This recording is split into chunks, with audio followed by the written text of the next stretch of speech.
Hey, what's going on, everybody? Happy Tuesday. Hopefully, you are all having a wonderful day. It's much nicer out there for a majority of us, especially compared to what we were dealing with yesterday. Those storms have moved off the southeast coast, and that torrential rain has moved out of the northeast. So, that is definitely some good news, and we've definitely seen some clearing today for those folks up there into Vermont and New Hampshire who are still dealing with kind of the picking up and cleaning up process after that flooding and those storms. Now, unfortunately, the rest of this week will not be quite as nice as today. We will see a return of the heat, the humidity, as well as those chance of some severe storms starting really today, going through at least Thursday, maybe even into Friday, and potentially even longer than that into this week. All of it is because of a big low pressure system that is just kind of hanging up here towards Canada, and this is just funneling in these kind of rounds of storms down through the lower 48. And unfortunately, that looks to continue through at least the next week, maybe longer, but we'll just have to kind of wait and see when this pattern wants to break up. That's really all that we're seeing right now. Again, really nice skies out over the eastern half of the country. We are dealing with some leftover showers and storms here, kind of into the southern Great Plains, but those are beginning to kind of die down a little bit.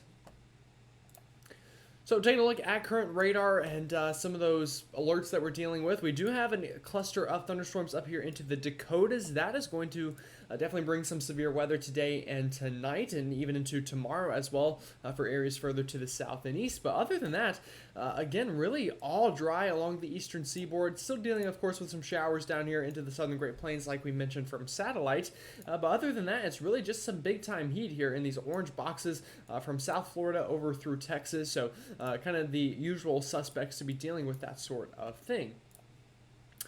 So looking at that severe weather today, again, due to that kind of cluster of storms up there into the Dakotas, that piece of energy is going to have the chance to bring some strong storms with all hazards possible today up into the northern Great Plains. And going into tomorrow, that threat will shift further to the south and east. So tomorrow, Kansas City, St. Louis, down towards Des Moines, Springfield, even up towards the Chicago area, has a chance of getting in on some of that action with some of those strong to severe storms. And I think tomorrow's another day that all hazards will be possible. So can't rule out a tornado tomorrow for sure out here into sections of Missouri and Illinois.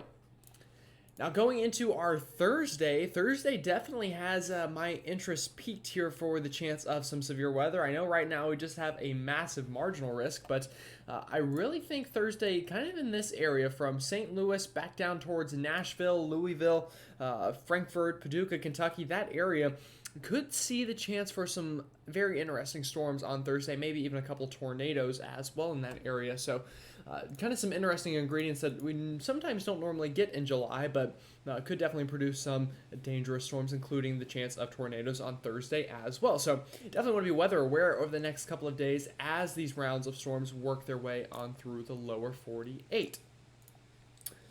All right, so taking a look at future radar, again, right now things are pretty nice out there. As we go through this evening, it should stay that way. Can't rule out a couple of evening storms to pop up here into the southeast, but really not nearly as widespread as we've seen, a couple of days ago.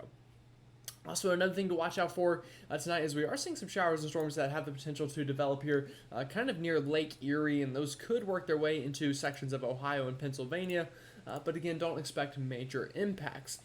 And of course, the other big story I should mention is the chance of some stronger storms appearing here into the northern plains. As we go into tonight, you will see those fire off. So as we go into tonight, again, expect whatever storms do form into the plains to continue to track on down to the south and east, bringing some very damaging winds and, of course, a lot of lightning and some hail as well going into this evening. And, of course, before they turn linear, there is that tornado threat. But really, once we get kind of past sunset, those storms should kind of congeal into a line and really just have more of a wind threat more than anything overnight tonight. Now getting into our Wednesday afternoon, again, we'll watch that next area of severe weather potential. Again, tomorrow this is kind of down here towards the St. Louis area, and this is going to once again be because of whatever piece of energy that works on through tonight will once again fire off some storms tomorrow afternoon, and of course could have some of the storms become strong to severe for our Wednesday in that area that we looked at on this map. So again, Wednesday afternoon, expect those to move on through, and we also could see some showers and storms areas further to the north of there. We'll kind of get a bit of a boundary, honestly, to form a bit of kind of a front there, and then a warm front here of sorts. So we could see some more showers and storms fire along that northern piece of energy into Wednesday afternoon as well. But as we go into the overnight Wednesday, again, things should calm down again as they normally do in the overnight hours. Then, though, comes Thursday, and Thursday afternoon I think is going to be more of a widespread day. Again, you saw just how massive that marginal risk was that we looked at here on this map. Stretches from almost Denver all the way to Boston. So, again, a big area in that marginal risk, and the Storm Prediction Center does that for a couple reasons. One, obviously, a lot of people have the chance of some severe storms on Thursday, but also they create that area so big further out so they can kind of add in those slight risks and those enhanced risks as we get a little bit closer, and I definitely expect at least a slight risk by the time we hit Thursday. Depending on model trends, could get that even bumped up to an enhanced risk here for some folks along the Ohio River Valley. But take a look at actual radar here for this time period. Again, this is Thursday afternoon. You'll notice this is why I'm a bit concerned for Thursday afternoon. We do have these clusters of storms kind of into sections of Ohio, but back down along the Ohio River, notice some of these cells are a bit more discrete. So as these cross the Ohio River into Kentucky and Tennessee on Thursday, they could definitely have the chance to become severe. And again, if they're isolated, there is enough wind energy there to potentially get a tornado or two here in this part of the country on Thursday. Now, this is far out as this model goes, but Thursday afternoon and evening, do expect these storms to try to cross the Appalachian chain and maybe even bringing some more severe weather and thunderstorms into the northeast, as well as the mid-Atlantic and even the southeast come Thursday and even Friday.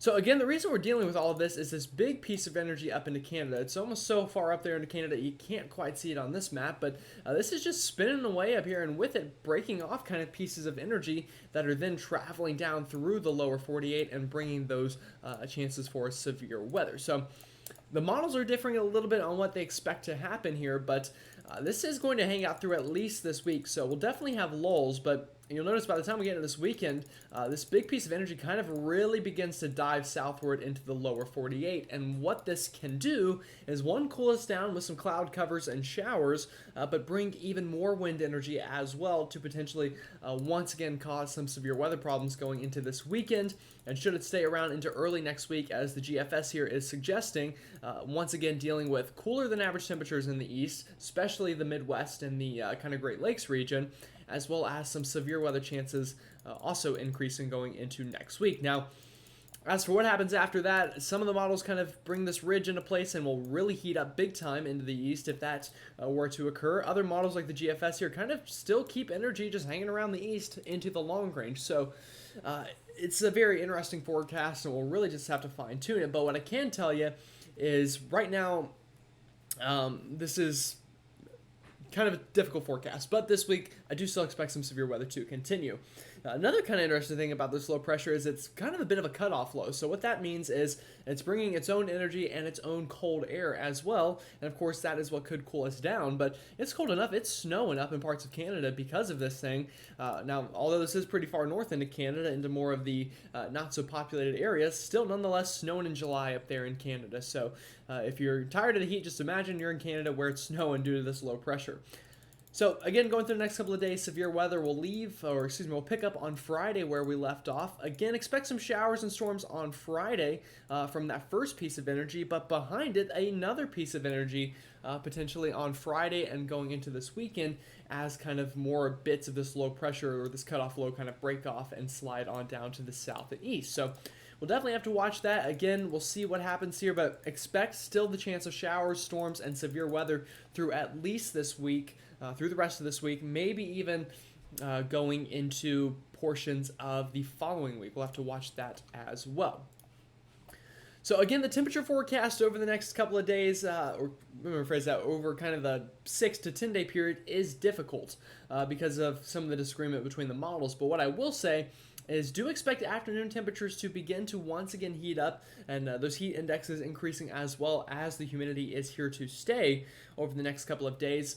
Just minus where we get those afternoon storms and rounds of storms to move on through, we will definitely cool down. But in the early afternoon hours before those clouds move in with those thunderstorms, expect pretty hot temperatures, definitely pool and lake weather through the rest of this week.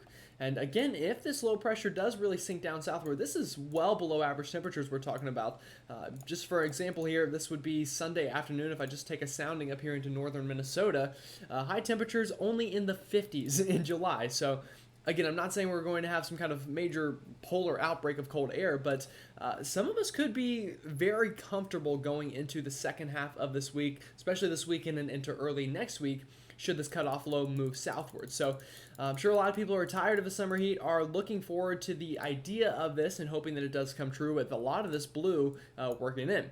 Now, I did get a comment yesterday asking about some of the wildfire smoke, and that will be a side effect of this as well. If this low pressure does move in and move southward, it is going to be bringing a lot of Canadian air with it, including that wildfire smoke back into the east, going into the longer time periods as well. So again, this is a tricky forecast. There's going to be a lot to iron out here. We'll see what happens, but some of us, I'm sure, are definitely hoping for some of that cooler weather, and I'm definitely a part of that group. So with that said, again, I'll definitely keep you updated daily on this general idea, and we'll see if these changes continue or if the models maybe move towards a different solution, but definitely some interesting weather and some active weather over the next week. With that said, though, I hope you have a great rest of your Tuesday, and I will see you all tomorrow.